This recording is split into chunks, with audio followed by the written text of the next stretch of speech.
నమస్కారం, welcome to I dream. ధర్మ మార్గం విత్ విజిత కార్యక్రమానికి స్వాగతం. ప్రస్తుతం మనతో పాటు ఉన్నారు వేద పండితులు శ్రీరామ్ గారు. ఇప్పుడు వారితో మాట్లాడి మరిన్ని విషయాలు తెలుసుకుందాం. నమస్కారం అండి. శ్రీమాత్రే నమః. కార్తీక మాసంలో ఎక్కువగా శివునికి ఆరాధన చేస్తూ ఉంటాము. అయితే ప్రత్యేకించి శివునికి ఆరాధన చేసేటప్పుడు పువ్వుల విషయం, మామూలుగా ఆయనకు బిల్వ పత్రాలు ఇష్టం అని చెప్పి బిల్వ పత్రాలతో పూజ చేస్తూ ఉంటాం. కానీ పుష్పాల విషయానికి వస్తే ఆయనకు ప్రీతికరమైన పుష్పాలు ఏంటి? శివుడికి అన్ని రకాల పుష్పాలు ఆయనకి ఇష్టమైనవే. విశేషంగా చెప్పింది చంపక కేతకి అన్నారు. చంపకము అంటే చంపక్ అంటాం హిందీలో. చంపక్ అంటే సంపెంగ అని. సంపెంగ పువ్వులు చాలా ఇష్టంట ఆయనకి. అలాగే కేతకి పుష్పము అంటే మొగలి పువ్వు. ఈ రెండు కూడా పరిమళాన్ని ఇస్తూ ఉంటాయి. ఇలా పరిమళ ద్రవ్యాలు ఏదైతే మన సువాసనని వెదజల్లేవి ఉంటాయో అన్ని పుష్పాల్లో ఈ రెండు పుష్పాలు ఇచ్చినంత పరిమళం దీని తర్వాత మళ్ళీ సన్నజాజులు ఎవరైనా చూసుకున్న వాసన, పరిమళం అంటే వాసన, ఆ వాసన ఇచ్చేటటువంటి పుష్పాలు అర్చించడం చాలా విశేషము అన్నారు. ఈ పుష్పాలతో అర్చించడం వల్ల ఎటువంటి ఫలితం కలుగుతుందంటే రుణదారిద్ర్య బాధలు పోతాయి. దారిద్ర్య దుఃఖ హరణాయ నమశివాయ అని స్తోత్రం చేస్తారు. దారిద్ర్య బాధని పోగొట్టాలి అంటే శివుడికి మించిన ఐశ్వర్య ప్రాప్తిని ఎవ్వరూ ఇవ్వలేరు. ఐశ్వర్యానికి ఐశ్వర్యం ఈశ్వరాదిచ్చేత్ అన్నారు. ఐశ్వర్యం కావాలి అంటే ఈశ్వరుడు కాళ్ళు పట్టుకో, సమస్త ఐశ్వర్యాలు వస్తాయి. ఆయనకి అక్కర్లేదు ఐశ్వర్యం. ఆయన చితాభస్మాన్ని పెట్టుకుని శ్మశానవాసిగా తిరుగుతూ ఉంటాడు. కానీ ఆయన పట్టుకున్నటువంటి కుబేరుడికి నవనిధులు వచ్చాయి. ఆయన ఆరాధన చేసినటువంటి లక్ష్మీదేవికి లక్ష్మీ కటాక్షం వచ్చింది. కటాక్షం ఇచ్చేటటువంటి శక్తి కూడా వచ్చింది. లక్ష్మీదేవి కూడా శివుడి కోసం తపస్సు చేసింది. తపస్సు చేసి ఆ బిల్వ వృక్షాన్ని నాటింది, ఆవిడ సృష్టించింది అని ఒక చరిత్ర, దాని కథ కూడా ఉంది. ఈ విధానంగా బిల్వపత్రం అంటే అందుకనే ఆయనకి ప్రీతి అయింది, తపస్సు వల్ల సంజాతమైంది కాబట్టి అని. ఇలా ఈ సౌగంధిక పుష్పాల్లో సంపెంగ అలాగే ఈ మొగలి పువ్వు రెండు కూడా చాలా విశేష ప్రీతి స్వామివారికి. ఇవి పారిజాత పువ్వులు అని చిన్న చిన్నవి, అవి శివుడికి ప్రీతికరం. మిగతా అన్ని పుష్పాలు కూడా కేవలం బంతి పువ్వులు తప్పితే ఏ పుష్పమైనా సరే ఆయనకి ప్రీతే. మనం ఉత్తరాది వెళ్ళినట్లయితే అసలు అక్కడ మీకు బంతి పువ్వులతోనే అన్ని దేవాలయాలను శివుడి మీద మాలలు వేసేస్తూ ఉంటారు. ఈ బంతి పువ్వు దగ్గర బంధూక పుష్పము అని దాని వ్యవహారం చేయడం వల్ల అన్ని చోట్ల వేస్తూ ఉంటారు దాన్ని. కానీ బంధూక పుష్పము అంటే ఈ బంతి పువ్వు కాదు అని మన ప్రాంతాలలో బంతి పువ్వుని శివుడు ఆరాధనలో కాదు, అసలు ఏ దేవుడు ఆరాధనలో వాడడం, కేవలం డెకరేషన్కి మాత్రమే వాడతాం. మీరు మరి ఉత్తరాది నార్త్ సైడ్ వెళ్ళండి, ప్రతి దేవాలయంలో మీకు కనిపించేవి బంతి పూలు. గులాబీలు ఇలాగా కనకాంబరాలు అవేం కనిపించవు అక్కడ. బంతి పూలతోనే అన్ని దేవాలయాల్లో మీకు వాడేస్తుంటారు అక్కడ. అంటే ఆయా ప్రాంతాల్లో పెరిగే దాన్ని బట్టి మనం ఆలోచించుకోవచ్చు. ఇప్పుడు దాని గురించి మనం విచారణ చేసిన బంతి పూలు అనేది మనకు సంప్రదాయం లేదు కాబట్టి బంతి పూలని పూజకి వాడకుండా ఉండడమే మంచిది దాన్ని. అందువల్ల అన్ని రకాల పుష్పాలు, పారిజాత పుష్పాలు కానీ లేదా శంఖం పూలు అంటారు, ఆ నీలం రంగులో ఉంటాయి ఆ శంఖం పూలు కానీ, తుమ్మి పూలు కానీ, ఇవన్నీ కూడా భగవంతుడికి ప్రీతికరమైనవే. వీటిల్లో అత్యంత ప్రీతి అంటే అన్నీ ఇష్టమే కానీ ఇంకా ఎక్కువ ఇష్టం ఏదైతే ఉంటుందంటే సంపెంగ పువ్వు ఒకటి, అలాగే ఈ మొగలి పువ్వు ఒకటి. ఆ తుమ్మి పూలు కూడా స్వామివారికి ప్రీతికరంగా చెప్తారు. బిల్వాల దగ్గరికి వస్తే మారేడు పత్రిలోనే చాలా రకాల మారేళ్ళు ఉన్నాయి. మనం ఏకబిల్వం ఉంటాం, ఏకబిల్వం శివార్పణం అని. ఏకబిల్వం శివార్పణం అనే దగ్గర రెండు అర్థాలు. ఏకబిల్వం అంటే ఒక బల్వపత్రాన్ని నేను ఇస్తున్నాను అని. ఒకటి త్రిబిల్వం కాదు, ఏకబిల్వం. త్రిబిల్వము అంటే 3 ఆకులు ఉన్నది, ఏకబిల్వం అంటే ఒకే ఆకు ఉంటుంది, 3 కలిసిపోయి ఉంటాయి. ఇలా ఉంటుంది కానీ గ్యాప్ ఉండదు, ఏకబిల్వం అంటారు. అలా ఏకబిల్వం ఇస్తున్నారు అనే అర్థం కూడా ఉంది. ఆ ఏకవింశతి బిల్వం 21 ఆకులు వచ్చే బిల్వం దాకా కూడా మనకి దొరుకుతున్నాయి. శ్రీశైలంలో ఇవన్నీ కూడా చెట్లని నాటించి అక్కడి నుంచి చేస్తూ ఉంటారు. అక్కడక్కడ మన దగ్గర కూడా వేశారు. లక్ష బిల్వార్చన చేసినప్పుడు అన్ని రకాల పత్రులు కూడా తీసుకొస్తూ ఉంటారు. అలా బిల్వాలలో కూడా 5 రకాల బిల్వాలు చెప్పారు. అదే బిల్వాష్టోత్తరంలో తులసి బిల్వ నిర్గుండి జంబీరామలకంతథ పంచబిల్వ మితిఖ్యాతం ఏకబిల్వం శివార్పణం అని చేస్తారు. అంటే తులసిని కూడా బిల్వము అన్నారు. తులసితో శివుణ్ణి అర్చించడం చాలా విశేషం. అలాగే బిల్వము అంటే మారేడు ఎలాగో, అంటే 5 రకాల 5 కూడా బిల్వాలు అంటారట. ఆ శ్లోకం చెప్తోంది. తులసి అంటే తులసి కూడా బిల్వం కింద పరిగణన చేసుకోవచ్చు. అలాగే మారేడు పత్రిని బిల్వం కింద అంటున్నాం. నిర్గుండి అంటే వావిలాకు అని దొరుకుతూ ఉంటుంది. వావిలి అని పల్లెటూళ్ళలో మనకి వావిలాకు దొరుకుతుంది. ఈ వావిలాకును కూడా బిల్వం కింద పరిగణన చేశారు. జంబీరము అనేటువంటి మాటకి వేప అనేటువంటి అర్థం ఉంది, అలాగే నిమ్మ అనేటువంటి అర్థం కూడా ఉంది. వాటిని కూడా శివ పూజలో వినియోగించవచ్చు. ఆమలకము అంటే ఉసిరిక చెట్లు యొక్క ఆకులు, ఇవి కూడా బిల్వాలుగా ఉపయోగించవచ్చు అని 5 రకాల బిల్వాలతోనూ ఆరాధన చేయమన్నారు. ఇలా ఎన్ని రకాల పుష్పాలు చేసినా ఆ బిల్వం మీద ఆయనకు ఉన్నటువంటి ప్రీతి ఇంక దేని మీద ఉండదు. అందువల్ల శివ పూజ బిల్వం లేకపోతే ఎన్ని పూజలు చేసినా, ఎన్ని సౌగంధాలు పెట్టినా ఆ బిల్వానికి ఆయనకి చాలా, అంటే లక్ష్మీదేవి తపస్సు చేత సంజాతమైన వృక్షం కాబట్టి ఆ బిల్వం చేయడం చాలా విశేషం. మనకి పెద్దలు ఈ బిల్వానికి, అంటే మారేడు చెట్టు నుంచి పడేటటువంటి కాయలు ఉంటాయి, ఆ కాయల్ని ఏం చేస్తాం మామూలుగా, ఎవరు ఏం చేయట్లా పడేస్తాం, అలా కాయలు ఉంటాయని కూడా చాలా మంది తెలియదు. కాయలు ఉంటాయా అనుకుంటారు చాలామంది. దాని నుంచి వచ్చే కాయలతో పూర్వం ఉదర సంబంధం, అంటే కడుపుకి సంబంధించినటువంటి రోగాలు, అంటే విరోచనాలు కానీ లేకపోతే అజీర్తి కానీ ఏదైనా ఉందంటే ఆ మారేడుకాయ లోపల గుజ్జుతో ఒక పెరుగు పచ్చడో ఇంకో పచ్చడో లేకపోతే తినే పదార్థం ఏదైనా తినగలిగేలాగా చేసుకుని అది తినిపించేవారు. అది తింటే లోపలంతా కడుపు అంతా క్లీన్ అయిపోతుంటుంది అని. అలా ఆరోగ్య రూపంగా కూడా మారేడు కాయల్లో చాలా విశేషం ఉంది. ఈ మారేడు కాయలతో పెద్దవాళ్ళు ఏం చేసేవారంటే, ఇంతింత కాయలు కూడా ఉంటాయి చెట్టుకి, ఆ కాయలు నేల మీద పడకుండా జాగ్రత్తగా దాన్ని తీసుకుని ఎండబెట్టి దానికి కన్నం పెట్టి లోపల ఉన్న గుజ్జంతా జాగ్రత్తగా మెల్లగా శివనామం చెప్పుకుంటూ బయటికి లాగి దాంట్లో వీపూది పెట్టుకుని ఉంచుకునేవారు. ఇంత కాయ దగ్గర నుంచి ఇంత కాయలో వీపూది దాంట్లో సంరక్షణ చేసేవారు.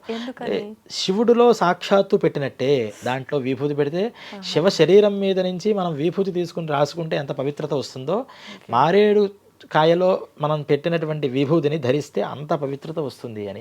చిన్నపిల్లలు రాత్రి ఉలిక్కిబడి లేస్తూ ఉంటారు, వాళ్ళు ఏడుస్తూ ఉంటారు, పేచి పెడుతూ ఉంటారు. అటువంటి వాళ్ళకి ఇప్పుడు అక్కడికో ఎక్కడికో వెళ్ళి ఏదో విభూతి పెడతారు, తావీజులు కట్టిస్తారని కట్టించుకోకనే పూర్వం లేదు కదా ఇదంతా. ఈ మారేడు కాయలో పెట్టినటువంటి దాన్ని తీసి పెట్టడంతోనే వాళ్ళకి అది ఉపశమించేసేదిట. అలా ఆ కాయకి కూడా అంత విశిష్టం. శివుడికి మారేడు చెట్టుకి ఉన్నటువంటి ప్రాధాన్యం అది. మారేడు చెట్టు శివ హోమం చేసినప్పుడు కూడా రుద్రహోమాలు మారేడు చెట్టు నుంచి పడినటువంటి ఒక్క పుల్ల పడితేనే ఆయనకి పవిత్రత అనేది, పరిపూర్ణత అనేది లభిస్తూ ఉంటుంది.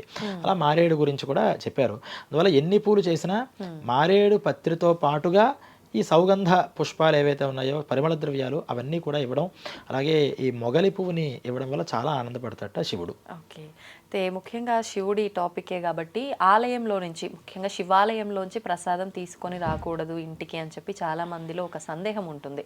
నిజంగా అలా తీసుకురాకూడదా? చాలా మంచి ప్రశ్న. శివద్రవ్యం నగ్రాహ్యం అని ఉంది. శివుడి యొక్క ద్రవ్యం ఏది కూడా గ్రహించడానికి అనుకూలం కాదు. దానికి ఈ పురాణాల్లోనే ఒక ఊరేగింపు చేస్తున్నారట. శివుడి యొక్క శివపార్వతి కళ్యాణం చేసిన ఊరేగింపు చేస్తారుగా. ఊరేగింపు చేస్తున్నప్పుడు దివిటి పట్టుకుంటారు, కాగడా పట్టుకున్న ఆయన ఏం చేశాడు, అది ఎందుకు పట్టుకుంటారు అంటే శివుడికి ద్రోవ చూపించడానికి. చేతిలో పట్టుకున్నాడు, నడుస్తూ ఆ త్రోవలో ఆయన దారి చూసుకుంటూ నడిచేట. ఆయన సాక్షాత్తు నరకానికి వెళ్ళిపోయాడు. అంటే శివద్రవ్యం అది. ఆ నూనె, ఆ పత్తి, ఇవన్నీ శివుడికి సంబంధించిన ద్రవ్యం. నువ్వు ఉపయోగించి నీ దారిని చూసుకున్నావు కాబట్టి నీకు నరకలోక ప్రాప్తి అన్నారు. అంటే శివద్రవ్యం అంత పవర్ఫుల్, వాటి జోలికి వెళ్ళకూడదు, అసలు ఏ రకంగానూ కలవకూడదు. ఇది దానికి సంబంధించిన విషయం. శివద్రవ్యం నగ్రాహ్యం అంటే శివుడిది ఈ భూములు ఇవన్నీ ఆక్రమణలు చేసేసుకుని వీటి కోసం చెప్పారు దాన్ని. శివుడు ప్రసాదంగా వచ్చినటువంటిది కూడా అన్నీ కూడా ఎవరికి చెందుతాయి అంటే నిర్మాల్యము అంటారు. ప్రసాదంగా మనం దేన్ని తీసుకుంటాం? ఆయన భూమిని ప్రసాదంగా మనం తీసుకోలేము. ఆయన వాడినటువంటి వస్తువులన్నీ మనం, ఆయన వాడిన పూలు కానీ, ఆయన మీద అభిషేకం చేసినటువంటి తీర్థం కానీ, ఆయనకి చూపించినటువంటి నివేదనలు కానీ, ఇవన్నీ మనం తీసుకోవాలి అంటే దాన్ని ప్రసాదము అంటారు. ఈ ప్రసాదం రావాలి అంటే ఎవరనుజ్ఞ కావాలి అంటే ఈ ప్రసాదం అంతా కూడా చండీశ్వరుడికి చెందుతుంది. సోమసూత్రం, ఈ శివలింగం దగ్గర సోమసూత్రం ఏదైతే ఉందో, సోమసూత్రం పక్కన చాలా దేవాలయాల్లో చండీశ్వరుడు అని ఒక దేవాలయం చిన్నది ఉంటుంది. అన్ని శివాలయాల్లో ఉండదు. శైవాగమోక్తంగా జరిగిన ప్రతిష్ఠ జరిగిన వాటిల్లోనూ, ప్రసిద్ధ క్షేత్రాల్లోనూ ఆ సోమసూత్రం దగ్గర చండీశ్వరుడు యొక్క దేవాలయం ఉంటుంది. అందువల్ల శివుడికి చేసే ప్రదక్షిణాలు కూడా ఇలా రొటేషన్గా 3, 4 ఏదో చేయడానికి కుదరదు. చండీశ్వర ప్రదక్షిణం అంటారు. ఇక్కడ నుంచి ఆ చండుడు నంది దగ్గర నుంచి ఆ చండీశ్వరుడు దాకా, మళ్ళీ చండీశ్వరుడి దగ్గర నుంచి రివర్స్లో వస్తూ అలా అలా ప్రదక్షిణం చేయాలి. ఈ సోమసూత్రాన్ని దాటకూడదు అంటే ఆ చండీశ్వరుణ్ణి దాటి వెళ్ళకూడదు. ఎందుకు ఆయన సోమసూత్రం దగ్గర ఉంటాడంటే శివుడి మీద పడిన ఏ ద్రవ్యమైనా అది నాకే కావాలి, ఇది నాకే ప్రసాదం చెందాలి అని వరం కోరుకున్నట్టు ఆయన. అందువల్ల శివుడి ద్రవ్యం అంతా ఆయనకి చెందింది. ఇప్పుడు ఆయనకి కాదని అది మధ్యలో మనం తీసేసుకుంటే అది దొంగతనం అవుతుంది అని శివద్రవ్యాన్ని చండీశ్వరుడి దగ్గరే వదిలిపెట్టేసేయండి అనేవారు. మరి శివద్రవ్యాన్ని మనం కూడా చండీశ్వరుడు అంత భక్తి లేకపోయినా మనకు కూడా భగవంతుడి మీద భక్తి ఉంటుంది కదా, ఎలా తీసుకోవాలి అంటే చండీశ్వర అనుజ్ఞ తీసుకుని దాన్ని తీసుకోవచ్చుట. అందువల్ల శివాలయాలలో తీర్థం తీసుకున్న ఒక్కసారి కళ్ళు మూసుకుని చండీశ్వర నీకు సంబంధించినటువంటి ఈ ద్రవ్యం నేను కూడా తరించడం కోసం నేను స్వీకరిస్తున్నాను అని మనస్సులో అనుకుని దాన్ని పుచ్చుకోవాలి అన్నారు. అంతే తప్పితే ఇది డైరెక్ట్గా శివుడిని నాకిచ్చాడు అని అనుకుంటే మాత్రం అది దొంగతనం కింద మారిపోతుంది అని. అందువల్లే శివాలయాలలో ఇచ్చేటటువంటి పూలు కానీ బిల్వదళాలు కానీ నందీశ్వరుడి దగ్గర పెట్టండి అంటారు. అంటే అన్ని చోట్ల చండీశ్వరుడు కనిపించడు కదా, అందువల్ల నంది దగ్గర పెట్టండి అంటారు. కానీ నంది దగ్గర కాదు పెట్టాల్సింది, చండీశ్వరుడు ఉన్న దగ్గర చండీశ్వరుడి దగ్గర పెట్టాలి. అసలు మనం పెట్టకపోయినా లోపల పూజ చేసే అర్చక స్వామి పూజ పూర్తవడంతోనే భూహు భువః స్వః చండీశ్వరాయ నమః ఇత్యుత్తరతో నిర్మాల్యం విసృజ్య అని చేస్తారు. అంటే ఉత్తరం వైపుకి దాన్ని తోసేసి ఇదంతా కూడా చండీశ్వరుడికి చెందుగాక అని ఆయన ఆల్రెడీ ఇచ్చేశాడు. మనం చేయాల్సిందల్లా ఏంటి అంటే ఒక్కసారి చండీశ్వరుడి ఆయన అక్కడ విగ్రహ రూపంగా కనిపించినా కనిపించకపోయినా ఆ సోమసూత్రం దగ్గర ఒకసారి నమస్కారం చేసుకుని ఆయన పర్మిషన్తో చక్కగా దాన్ని తీసుకెళ్ళచ్చు, ఏమీ ఇబ్బంది లేదు. కొన్ని దేవాలయాల్లో అంటే శ్మశానానికి ఎదురుకుండా ఉన్నటువంటి శివాలయాలు, కాశీ, అలాగే సిద్ధాంతం అని ఒక ఊరుంది. ఆ సిద్ధాంతంలో కూడా దక్షిణ కాశీ అంటారు. అంటే కాశీ అనే పేరు ఎందుకు వచ్చిందంటే శ్మశానానికి ఎదురుకుండా ఉంటాయి దేవాలయాలు. శివాలయం అక్కడ శ్మశానమే, ఇంచుమించు శ్మశానమే అనుకోవాలి. అక్కడ పెట్టేటటువంటి ద్రవ్యాల్ని ఇంటికి తీసుకుని రాకండి, ఎందుకంటే అది పిల్లలు వాళ్ళందరూ కూడా భయపడడానికి అవకాశం ఉంటుంది అని అక్కడ ద్రవ్యాల్ని ముట్టుకోవద్దు అని చెప్పారు. తప్పితే శివద్రవ్యాన్ని ప్రసాద రూపంగా తీసుకోకూడదు, శివాలయాల్లో ప్రసాదాలు తింటే ఏదో అపచారం అవుతుంది అని ఎప్పుడూ అనుకోకూడదు. ఎందుకంటే ఆయన దేవుడు, భూతనాథుడు, కానీ ఆయన భూతం కాదు కదా. భూతనాథుడు అంటే సమస్త భూతాలకి కూడా నాథత్వాన్ని వహించిన ఆయన. అందువల్ల ఆయన ప్రసాదాన్ని మనం చక్కగా తీసుకోవచ్చు, తీర్థాన్ని తీసుకోవచ్చు. నంది దగ్గర పెట్టాల్సిన అవసరం ఎంతవరకు లేదు.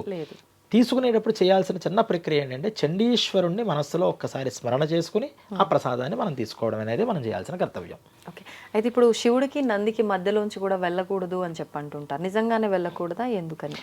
ఏ దేవతామూర్తి ఎదురుకుండా వాహనం ఉన్నా ఆ వాహనాలకి మధ్యలోంచి వెళ్ళకూడదు అనేటటువంటిది ఉన్నటువంటి ఆచారం.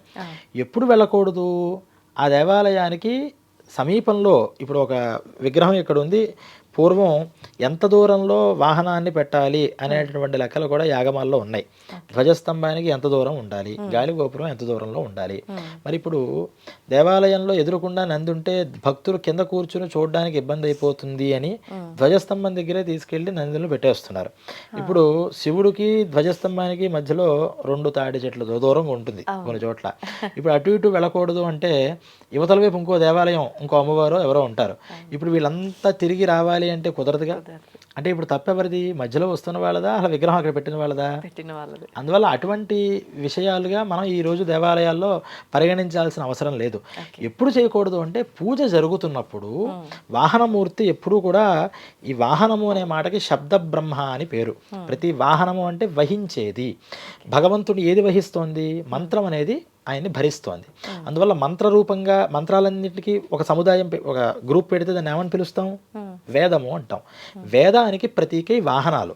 అంటే భగవంతుడు అనేవాడు డైరెక్ట్గా మీకు కనిపించడయ్యా, ఈ మంత్రరూపంగానే చూడాలి అని మనం వెళ్ళడంతోనే ఆ నంది వెనకాల నుంచి చూస్తూ ఉంటాం. నంది దగ్గర నుంచి ఎందుకు చూడాలి అంటే వేదముఖంగా చూడు. నువ్వు ఏ కర్మ చేసినా వేదముఖంగా చెయ్యి, వేదం ఏం చెప్పిందో దాని ప్రకారం నువ్వు ఫాలో అవుతూ చేస్తే భగవద్ దర్శనం అవుతుంది అని చెప్పడం దాంట్లో ఆంతర్యం. అందువల్ల ఈ పూజ జరుగుతున్నప్పుడు ఈ వాహనమూర్తి యొక్క కేంద్ర దృష్టి అంతా కూడా మూలమూర్తి మీద ఉండాలి. కాబట్టి ఆ లోపల అర్చకులు ఒక అభిషేకము పూజ చేస్తున్నప్పుడు ఈ మధ్యలోంచి వెళ్ళకుండా ఉంటే సరిపోతుంది. అంతే చెప్తే ఎల్లప్పుడూ కూడా దీని మధ్యలోంచి వెళ్ళకూడదు అనేటటువంటిది ఈ రోజుల్లో సాధ్యం కాని విషయం. అందువల్ల ఏ దేవాలయంలో అయినా మనం పూజ చేస్తున్నప్పుడు మన పృష్ఠభాగాన్ని ఆయనకి పెట్టుకోవడం కానీ, మధ్యలో కూర్చుంటారు నాకు దేవాలయం కనిపించట్లేదు అని, ఎప్పుడూ కూడా ఈ పృష్ఠభాగం అనేది దేవుడికి కానీ వాహనానికి కానీ కనిపించకూడదు. అందుకని అటో ఇటో తిరుగు ఉండాలి ఖచ్చితంగా. అందుకే మధ్యలో సాధారణంగా ఇప్పుడు హారతి ఇస్తూ ఉంటారు. హారతి ఇచ్చిన సమయంలో కూడా గుళ్ళో అర్చకులు ఏమంటారంటే పక్కకి జరగండి జరగండి అంటారు. ఎందుకు అంటే వాహనమూర్తి లోపల జరిగే పూజా విధానాలని చూడాలి. లోపల హారతిస్తున్నా అభిషేకం చేసినా ఆయన చూస్తేనే అది పరమశివుడికి చెందుతుంది అనే విషయం దాంట్లో మనం తెలుసుకోవాల్సిన అంశం. ఓకే. అయితే ఇప్పుడు కోరికలు డైరెక్ట్‌గా శివుడికి చెప్పకూడదు, నంది చెవిలో చెప్పాలంటారు. నిజంగా నంది చెవిలో చెప్పాల్సింది కోరికలా? ఇంకేదైనా ఉంటుందా? నంది చెవిలో చెప్పాల్సింది కోరికలు కాదు, నంది తల మీద నుంచి చూడాలి అని చెప్పిన దాంట్లో ఏ ముఖంగా మనం చూస్తే మనకి ఆ ఈశ్వర కటాక్షం కలుగుతుందో తెలియజేయడం కోసం నంది ద్వారా చూడండి అని చెప్పారు. అవును. అయితే భగవంతుడి దగ్గరికి వెళ్ళాలి అంటే ఆయన దగ్గర ఆయనతో చెప్తాం, కానీ అప్లికేషన్ ఆయనకి మనస్సుకి వెళుతుందో లేదో. ఆయనకి అత్యంత శిష్యుడు కదా, ఆయన అత్యంత భక్తుడు కదా, కాబట్టి ఆయన చెవిలో కూడా ఒక మాట పడేస్తే మధ్య మధ్యలో కాస్త గుర్తు చేస్తూ ఉంటాడు అని భగవంతుడి మీద అతిశయమైనటువంటి భక్తి కలిగినటువంటి భక్తులు ఈ నంది చెవిలో చెప్తే ఆ కోరిక భగవంతుడికి చేరుతుందమ్మా అని మనస్సులో అనుకునేవారు. కానీ వాటి గురించి ఎక్కడా కూడా మనకి పురాణాల్లో కానీ ఇంకెక్కడ కనిపించవు. నంది చెవిలో చెప్తే అది భగవంతుడు చేరుతుంది, డైరెక్ట్గా భగవంతుడు వినడు అనే మాటలు ఎక్కడా కూడా లేవు. ఏమంటాం, అర్చకుడు దేవుడు వరం ఇచ్చినా పూజారి వరం ఇవ్వలేదు అని సామెత చెప్తూ ఉంటాం కదా. వాస్తవానికి పూజారి గారు వద్దమ్మా నువ్వు వరం ఇవ్వకు, ఆవిడ నాకు నచ్చలేదు అంటే భగవంతుడు వరం ఇవ్వడం ఆపేస్తాడా? లేదు. భగవంతుడు భక్తుడు ఎంత భక్తితో వచ్చాడో ఆ భక్తికి తగ్గ వరాలు ఇస్తూనే ఉంటాడు. ఇవన్నీ సామెతలుగా చెప్తూ ఉంటాం. అలా భక్తులకి ఉన్నటువంటి అతిశయమైన భక్తి వల్ల నంది చెవిలో చెప్పాను నేను, నందీశ్వరుడు చూసుకుంటాడు. కాశీ మన శ్రీశైలంలో కూడా ఆ నంది దగ్గర సంతానం కావాలి అనుకున్న వాళ్ళు కాసిన మూట తీసుకెళ్ళి ఒక శనగలు కానీ ఇవన్నీ ఒక మూట కింద కట్టి ఆయనకి కడతారు. ఎవరికి? నందికి కట్టి ఆయన చెవిలో ఈ కోరిక చెప్పుకుంటే వాళ్ళకి ఆ కోరికలు సిద్ధిస్తూ ఉంటాయి అనేది. అంటే అది ప్రత్యేకమైన నందికి ఆరాధన, పరమశివుడికి నంది ద్వారా ఆరాధన కాదు అక్కడ. అందుకని ఈ భక్తులకు చెవిలో చెప్పుకోవడం అనేది మరి డైరెక్ట్గా ముట్టుకునే దేన్ని? నందిని అయితే వీళ్ళు ముట్టుకోగలుగుతారు. గర్భగుడిలోకి వెళ్ళి దేవాలయాన్ని శివుడి దగ్గర కూర్చునే పరిస్థితి కుదరదు కదా ఆగమరీత్యా. అందువల్ల దొరికేటటువంటి నందినే భగవంతుడుగా భావన చేసి ఆయన చెవిలో చెప్పామంటే లోపల ఉన్న శివలింగం వింటుంది అని అనుకుంటున్నారు. ఇది భావన, భక్తుల భావన. అనుకుంటే అనుకోవచ్చు, దానివల్ల కూడా భక్తి భావన కలుగుతోంది కదా. కానీ ఇలా చెప్తేనే లోపల వింటాడు అనేది అశాస్త్రీయమైన విషయం. ఓకే. అయితే ఇప్పుడు తాకడం విషయానికి వస్తే శివలింగాన్ని ఎవరైనా తాకొచ్చా? ఇప్పుడు చాలామంది అభిషేకం చేసేటప్పుడు అలదయ తడవుగా ఇలా రుద్దటము చేయటము చేస్తూ ఉంటారు. ప్రత్యేకించి ఆడవాళ్ళు శివలింగాన్ని తాకకూడదు అని కూడా చెప్తూ ఉంటారు. నిజంగా ఇది పాటించాలంటారా? శివలింగ స్పర్శ అనేటువంటి విషయం దగ్గర సాలగ్రామాన్ని ఆడవారు తాకకూడదు అన్నారు. ఎందుకంటే విష్ణుమూర్తి దానికి ఆ సాలగ్రామ ప్రాదుర్భావం అంతా కూడా సాలగ్రామ చరిత్రది. అక్కడ స్త్రీ యొక్క స్పర్శ తగిలితే ఆయన బరువు చాలా పెరిగిపోతూ ఉంటుందిట. చాలా అంటే స్త్రీ ఒక్కసారి ముట్టుకుందంటే ఆ బరువును తట్టుకోలేడు సాలగ్రామ శిలలో ఉన్నటువంటి విష్ణువు. అందువల్ల సాలగ్రామాన్ని ముట్టుకోవద్దన్నారు. మీరు మంచి ప్రశ్న వేశారు. సాలగ్రామ దానం అని చెప్పి శివలింగాల దానం ఇచ్చేస్తున్నారు. శివలింగం వేరు, సాలగ్రామం వేరు. శివలింగము అంటే శివుడి యొక్క స్వరూపం, సాలగ్రామం అంటే విష్ణుమూర్తి. సాలగ్రామాల్లో అనేక రకాల సాలగ్రామాలు ఉన్నాయి. సాలగ్రామ యొక్క శిల్పం ఒక రకంగా ఉంటుంది. శివలింగం అంటే నర్మదా బాణం అంటారు. ఈ నర్మదా బాణాలని అవి కూడా అసలు బాణాలే కాదు, రకరకాలుగా దొరుకుతున్నాయివో అవి తీసుకొచ్చి సాలగ్రామాలని అనుకుని చేసేస్తున్నారు. మీరు షాపులో ఇచ్చేవాళ్ళైనా సరే సాలగ్రామము అంటే సాలగ్రామాన్ని ఇస్తారు. మనకు శివలింగం కావాలంటే శివలింగం ఇస్తారు. దానానికి సాలగ్రామం అంటే ఇవే ఇచ్చేస్తారు. అందువల్ల షాపుల్లోకి వెళ్ళి మాకు సాలగ్రామం కావాలి దేనికి అంటే మేము పూజించుకోవడానికి చెప్పాలి. దానానికి చెప్పామనుకోండి వాళ్ళు ఏం చేస్తారంటే ఈ శివలింగాలే ఇచ్చేస్తున్నారు. అంటే అందరూ కాదు, కొంతమంది. అందువల్ల ఈ సాలగ్రామాలు అనేటటువంటి విషయం దగ్గరికి స్త్రీల యొక్క స్పర్శ కలగకూడదు. శివలింగానికి ఆ దోషం ఏం లేదు. శివరహస్యం అనేటువంటి గ్రంథం మనం ఆచరిస్తూ ఇప్పుడు పూజ చేస్తున్నాం. దాంట్లో కానీ లింగ పురాణంలో కానీ స్త్రీలు కూడా శివలింగ పూజ చేయొచ్చు అన్నది. శివలింగానికి పూజ చక్కగా చేయొచ్చు, స్త్రీలు చేయకూడదు అనేటువంటి విషయం లేదు. చక్కగా ముట్టుకోవచ్చు, స్పర్శ చేయొచ్చు. ఏ శివలింగాలకి? మనం తయారు చేసుకున్న శివలింగాలకి, మనకే అందుబాటులో ఉన్న శివలింగాలంటే చలమూర్తులు అంటాం. ఆ శివలింగాన్ని పెట్టుకుని మనం తీసుకెళ్తుంటాం, మన ఇళ్లలో మనం పెట్టుకుంటూ ఉంటాం కదా. అటువంటి శివలింగానికి, ఇళ్లలో పెట్టుకునే శివలింగాలకు వచ్చే ఇబ్బంది ఏంటంటే ప్రతినిత్యము దానికి పూజ చేయగలగాలి. శివుడికి అభిషేక ప్రియుడు, అభిషేకం చేయాలి. మనం ఏదో నీళ్లు పోసేస్తాము దానికి అని కుదరదు, ఇబ్బంది రోజులు వస్తాయి. అప్పుడు పరిస్థితి ఏంటి? నివేదన పెట్టాలి. అందువల్ల ఇళ్లలో శివలింగాలు పెట్టుకుంటే ఖచ్చితంగా పూజ చేయించడానికి మళ్ళీ ఇంకో బ్రాహ్మణులు పిలుచుకుని మళ్ళీ పూజలు అవి చేస్తూ ఉండాలి సాధారణంగా. అందుకనే మనం ఇళ్లలో శివలింగాలు పెట్టుకోవద్దు అని చెప్తూ ఉంటారు. ఏ సైజ్ అయినా సరే మనం అంగుష్ట పరిమాణంలో పెట్టుకుంటాం, కానీ పూజ చేయాలి కదా. మరి రోజు పూజ చేయకపోతే ఏమవుతుంది? నిత్య దీపారాధన చేస్తుంటారు, అభిషేక ప్రియుడైన దీపారాధన పెట్టినా అంత చక్కగా తడపాలి. దేంతో తడపాలి? ఈ శ్రీరుద్రం అంతా చెప్తూ అభిషేకం చేయాలి ఆయనకి. మరి ఇది అందరికీ చేయడం సాధ్యం కాదు కదా, అందుకని లింగాలు శివలింగాల జోలికి వెళ్ళొద్దమ్మా. దేవతా విగ్రహాలు పెట్టుకోండి, చక్కగా మీరు ఏదో పూజ పెట్టుకోండి, కుదిరినప్పుడు చేస్తారు, లేనప్పుడు అమ్మ నాకే కుదరట్లేదు కదా అని పెట్టుకుంటే సరిపోతుంది. కానీ లింగ రూపంలో ఉన్నప్పుడు ఆయనకి అభిషేకం చేయకపోతే రుద్రుడు అసలే ఆయన కోపిష్టి, విపరీతమైన కోపం వస్తూ ఉంటుంది. ఆయన శాంతింపజేయడం కోసమే ప్రతినిత్యం అభిషేక విధి చేయాలి. అయితే ఈ శివలింగాన్ని ఎవరైనా ముట్టుకుని చేయొచ్చు ఎప్పుడు, ఇలాంటి లింగాలు.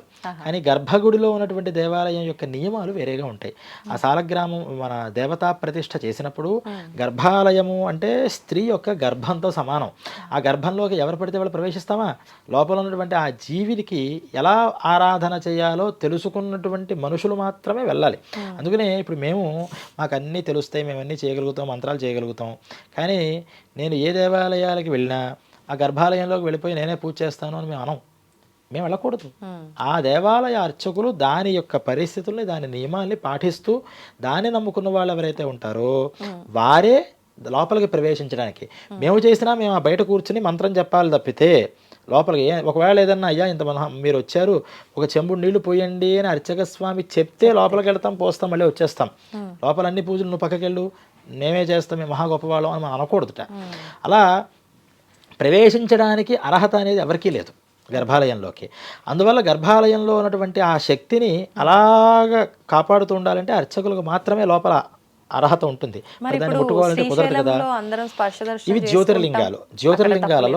జ్యోతిర్లింగాలలో దాని స్పర్శ కోసమే, అంటే దర్శనం మాత్రం చేత అక్కడ శక్తి అనేది సాక్షాత్తు పరమశివుడే అక్కడ నిలవై ఉన్నాడు. ఇది ప్రతిష్ఠ ఆగమోక్తంగా ఒక శక్తిని తీసుకొచ్చి మనం పెట్టాం. అంటే రీఛార్జబుల్ బ్యాటరీస్ ఉంటాయి కొన్ని ఏంటి, ఒకసారి వాడేస్తే మళ్ళీ ఛార్జింగ్ పెడితే అవుతాయా ఆ బ్యాటరీస్? అవ్వో. వాటిని జాగ్రత్తగా పెట్టుకోవాలి. రీఛార్జబుల్ బ్యాటరీస్ ఎలా పడితే అలా వాడేస్తాం, మళ్ళీ రీఛార్జ్ చేస్తూ ఉంటాం. మనం రీఛార్జ్ చేయాలి బ్యాటరీకి. కానీ జ్యోతిర్లింగాలలో ఉన్నటువంటి శివలింగం ఆటోమేటిక్ రీఛార్జ్ అది. అందువల్ల అక్కడికి వెళ్ళి స్పర్శ ఖచ్చితంగా చేయాలి. కానీ ఇప్పుడు ఆ స్పర్శ వల్ల కూడా ఏమవుతుందంటే ఆ లింగాన్ని బాగా రుద్ది దాని మీద ఈ కల్తీతో చేసిన ఈ పాలు అన్నీ పోయడం వల్ల ఆ లింగాలు కూడా ఎవరిని ముట్టుకోనివ్వాలి అంటే వాళ్ళు భయపడుతున్నారు, శివలింగాలు అడిగిపోతున్నాయని వచ్చేది. చాలా చోట్ల కృష్ణేశ్వర వెళ్ళాం, అక్కడ కూడా దాన్ని ముట్టుకునే పరిస్థితి కుదరట్లేదు, ఎవరిని కూడా దూరం నుంచి చేయిస్తున్నారు. అయితే ఇలా శివలింగాన్ని ముట్టుకుని చక్కగా దాన్ని చేసుకునే విధానం దేవాలయాల్లో బయట నవగ్రహాల దగ్గర ఇంకో దగ్గర శివలింగాన్ని ఊరికే దాన్ని ఏమంటారంటే వాయుప్రతిష్ఠ అంటారు. అలా వాయుప్రతిష్ఠ విధానంగా పెడతారు. అక్కడికి వెళ్ళి చక్కగా అందరూ పాలు పోసుకుని భక్తితో శ్రద్ధతో దాన్ని చేసుకోవచ్చు. గర్భాలయంలో ఉన్న శివలింగాన్ని అందరూ ముట్టుకోవడానికి కుదరదు. కేవలం అర్చకులు మాత్రమే దాన్ని చేయాల్సిన పద్ధతిలో చేసుకోవాలి వాళ్ళు దాన్ని. అయితే ఇప్పుడు శివుడి ఆలయం నుంచి ప్రసాదానికి మనం చండీశ్వరుడి పర్మిషన్ తీసుకోవాలన్నారు. అయితే విభూది కూడా కొంతమంది పెట్టుకోవడంతో పాటు కొంచెం అక్కడ ప్రసాదం కప్పులో వేసి ఇంటికి తీసుకొచ్చుకునే వాళ్ళు ఉంటారు. దానికి కూడా పర్మిషన్లు ఏమైనా ఉండాలా? శివుడు దేవాలయంలోకి మనం ఒక బంగారం షాపులోకి కానీ బంగారం ఇండస్ట్రీస్ ఉంటాయి, అక్కడ ఉద్యోగులు ఉంటారు, వాళ్ళందరూ వెళ్ళినప్పుడు వాళ్ళకి ఎలా ఉంటుందో విన్నారు ఎప్పుడైనా? వాళ్ళకి మొత్తం స్నానం చేయిస్తారట లోపలికి వెళ్ళేటప్పుడు. బాడీ అంతా చేసి లోపల ఇంకో మిషన్లోకి వెళ్ళిన తర్వాత అంతా డ్రై అవుతుంది, వెళతారు లోపలంతా వర్క్ చేస్తారు. వర్క్ అయిపోయిన తర్వాత మళ్ళీ వాళ్ళకంతా మొత్తం స్నానం చేస్తారట. అంటే ఒంటి మీద రజన ఉంటుంది, ఆ రజన కూడా మొత్తం అక్కడ ఫిల్టర్ అయిపోతుంది, మళ్ళీ డ్రై చేసి బయటకు పంపిస్తారు. ఎంత అంటే ఒక రేణువు బంగారం కూడా పోకూడదు అని బంగారం ఇండస్ట్రీ వ్యక్తి ఎలా అయితే భావిస్తాడో మనమే శివాలయంలో వెళ్ళినప్పుడు అలా భావించాలి. ఒకటే. ఇంకా విభూతి తెచ్చుకున్నా ఏం తెచ్చుకున్నా సరే అన్నీ చండీశ్వరుడు చెందుతాయి. ఆయన మనస్సులో భావన చేసుకోవడం, ఆ చండీశ్వరుడి దగ్గర తెచ్చుకోవడం. శివాలయంలో బయట మీకు ఈ విభూది ఉండలు పెడుతూ ఉంటారు. అది దేనికోసము అంటే విభూది మొహానికి లేకుండా శివ దర్శనం చేసుకోకూడదు, శూన్యలలాటం అంటారు. మొహానికి ఆ విభూది లేకపోతే శివుడు క్రుద్ధుడవుతాడట, కోపం వస్తుంది ఆయనకి ముందు పెట్టుకున్న తర్వాత దర్శనం. అందువల్ల అది వెళ్ళడంతోనే దాన్ని పెట్టుకోవడం కోసం, ఎందుకంటే అది కూడా ఆయన కోసమే కదా, అది ప్రసాదం కాదు, ఇది ప్రసాదం కాదు. కానీ ఇది ఈ విభూతి ఉండే శివుడికి సంబంధించిన ద్రవ్యమే. అందువల్ల నీ కోసమే ఆయన ఇది పెట్టుకునేది, నీకు దర్శనాన్ని పొందడం కోసమని ఒకసారి మనస్సులో అనుకుని ఆ విభూతి తీసుకుని మొహానికి పెట్టుకుని దర్శనం చేసుకుంటాం. ప్రసాదం తీసుకునేప్పుడు మాత్రం ఖచ్చితంగా చండీశ్వరుడు యొక్క ప్రసాదం. ఒకవేళ విభూతి కూడా లోపల చండీశ్వరుడికి అభిషేకం చేసిందో ఏదో పెట్టి ఉంటే ఉండలు పెడతారు, ఆ ఉండలేమి అభిషేకం చేయరు కదా, ఊరికి భక్తులు మొహానికి ఏం లేకుండా వస్తారు, పెట్టుకుంటారని పెడతారు. కాబట్టి దాని ఒకసారి శివుడికి కోసమే మనం వాడుతున్నాం కాబట్టి ఇబ్బంది లేదు. అది మనం పొట్లం కట్టుకుని ఇంటికి రావడం అనేది కరెక్ట్ కాదు. అది అక్కడ పెట్టే దేనికోసం, మనం ధారించి పెట్టుకోవడానికి. మనకి ఇంట్లో వాడుకోవాలనుకుంటే షాపులో కొనుక్కోవచ్చు, అది ప్రసాదం కాదు.